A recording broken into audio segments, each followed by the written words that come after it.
क्योंकि मैं एक हिंदू फैमिली से हूँ। अब मेरी शादी इनसे हो गई तो ये प्रभु में थे। अब फिर इन्होंने मुझे प्रभु के बारे में बताया तो मैं बहुत चिढ़ती थी।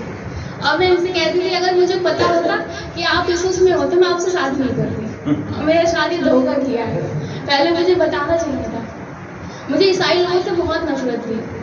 फिर मेरी बेटी भी नहीं थी, 5 साल हो गए थे, 5वीं साल चल रही थी, बच्चे नहीं थे मेरे पास और मैं बहुत परेशान रहती थी। सब लोग मुझसे कहते थे दुआ करो, लेकिन मैं नहीं करती हूँ। मैं अपनी मूर्ति पूजा में ही लगी रहती हूँ। ये अपनी दुआ करते थे और मैं अपनी पूजा पाठ करती थी।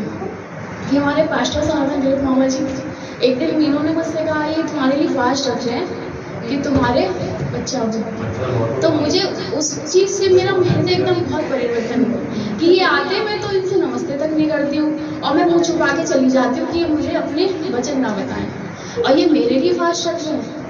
मतलब फिर मैं धीरे धीरे चर्च में गई, फिर मेरी बेटी हुई कुछ टाइम बाद, तो मुझे ऐसा लगा कि हाँ कि इनकी दुआ से मेरा ऐसा हुआ।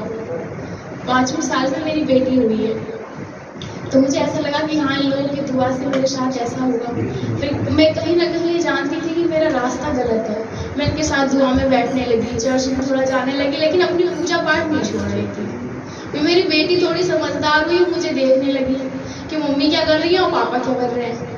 तो ये कभी कभी मंदिर में खड़ी हो जाती थी, लेकिन मैं ये नहीं चाहती थी कि मेरे बच्चे मेरे रास्ते पे चले, क्योंकि मैं जानती थी मेरा रास्ता गलत है। फिर मैंने एक दिन अपना सारा मंदिर उठाया और एक थैली में पैक करके रख दिया और फिर मैं इनके साथ इनके रास्ते पे चलने लगी। अब मैंने अपना जीवन प्रभु को दे दिया है। अब कुछ भी हो जाए मैं उस रास्ते को इसको नहीं छोड़ दूँगी। हालेलुया।